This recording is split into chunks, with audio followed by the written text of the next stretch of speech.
mouvement Kizito et Anouarite du clan Sainte-Agnès, doyenné Sainte Thérèse dans l'archidiocèse de Kinshasa, a célébré ses 40e anniversaire ce dimanche 16 novembre 2025. Rappelons que le mouvement catholique pour les enfants chrétiens âgés de 10 à 14 ans a été lancé en 1979 par un groupe de séminaristes du grand séminaire philosophat Saint-Kagwa de Kinshasa dans une mission d'orienter ses enfants vers Jésus-Christ par les modèles de San Kizito et de la bienheureuse Anouarite. Commencé ses premiers rassemblements à la paroisse Saint-Laurent Ngaba et à la paroisse Saint-Clément à Makala. Le groupe Kizito Anouarite a eu de l'ampleur avec vitesse dans l'archidiocèse de Kinshasa. À la paroisse Sainte Agnès, selon les témoignages recueillis, le groupe Kizito Anouarite a vu le jour en 1985 avec comme le premier Kizito Guigelo Marxim et autres, sous l'accompagnement de l'assistance spirituelle Asndala. Depuis son existence, le groupe Kizito et Anouarite forment les jeunes catholiques pour suivre la vie de Jésus-Christ et grandir dans le vertu catholique et dans la foi. Conformément à l'initiation de Kizito et Anouarite, ces enfants, après avoir acquis une certaine maturité à travers la formation spirituelle, doctrinale, intellectuelle, morale et technique pendant 4 ans, sont priés de rejoindre les autres groupes d'adultes pour une formation continue, tels que Bilengue Amouinda, Légion de Marie, Pax et autres. C'est dans ce sens que chaque année, dans chaque paroisse, le groupe prépare les enfants pour une promesse d'engagement des nouveaux membres et le réengagement de tout corps cas.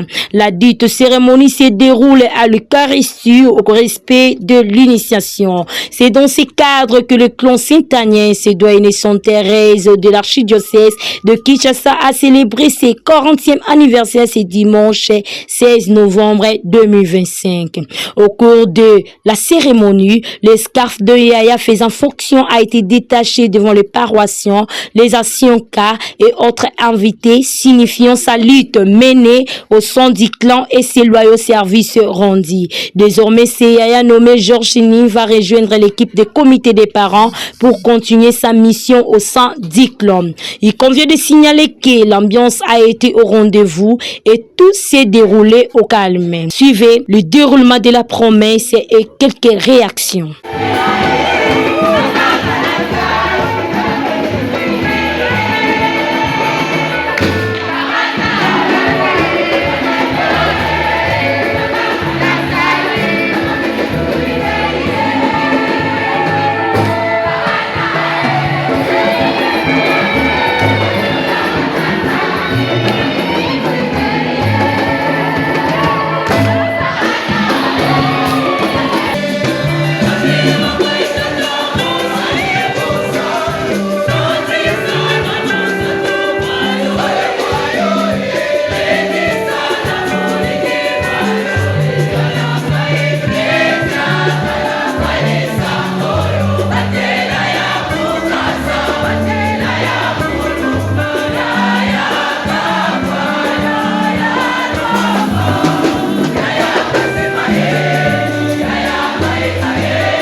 Au sein du Biba Kinshasa, mais je viens servir ici à la paroisse de Sainte-Agnès.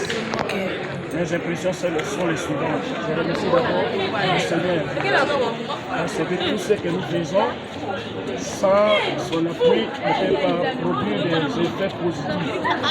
Merci à ce Seigneur-là, merci au Père curé qui a permis que je puisse célébrer cette Eucharistie. Nous disons aussi merci à tous les Mayaya du groupe ECA qui ont si bien préparé les enfants pour faire leurs promesses.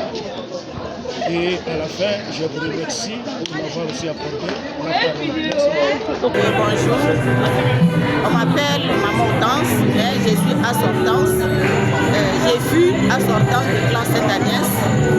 J'ai œuvré dans le clan plus ou moins 35 ans.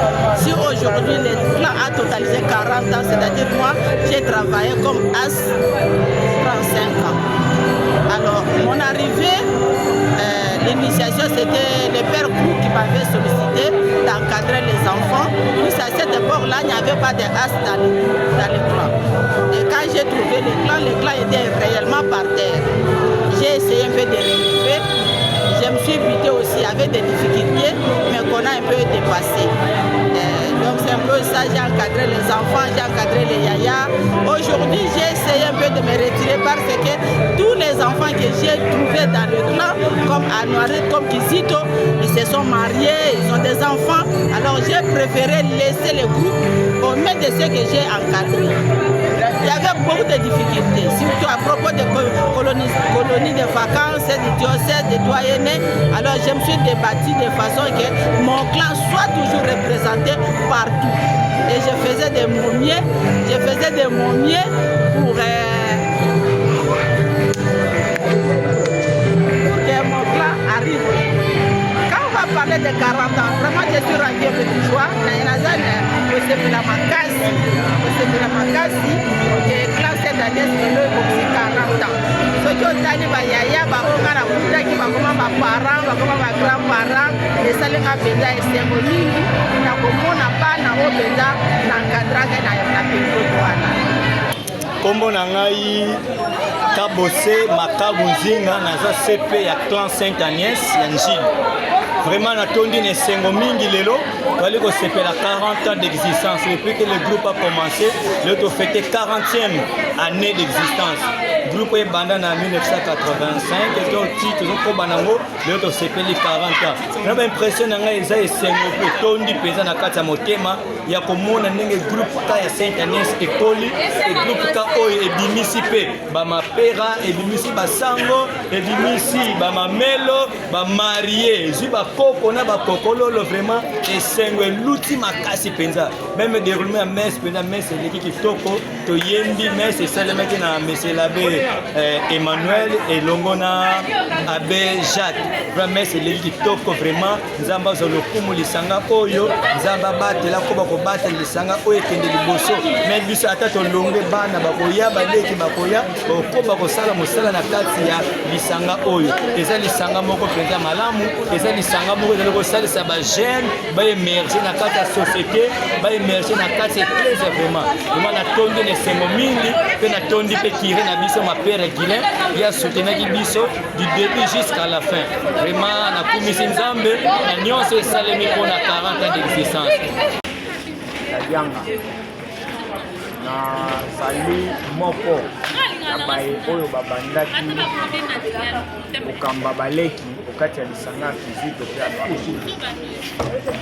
na baannée nasali au moins 25 ans comme encadreur na kati ya lisanga eye oyo ekokisi 40 ans soko tie 25 ans 40 ans suppose ke nayaki awa ntango lisanga ekofete 15 ans oyo nakoloba bandeko bamoni ya ingénieur asali jubilé nasali jubilé lingi koloba nalongwe yaya nakoki lisusu kozala yaya te par rapport a mosala nasali nakomi mena moko ya baye oyo bazali koluka lobi bakoma CP to H mpona koyeba kokamba mena bayaya na nzela ya instance mosusu mpona koloba historique ya groupe ka Sainte Agnès ye na paroisse eye depuis 1985 ye awa mpe etambolami na moto ya liboso azalaki kizito ezalaki ya kejelo oyo aza lelo sembe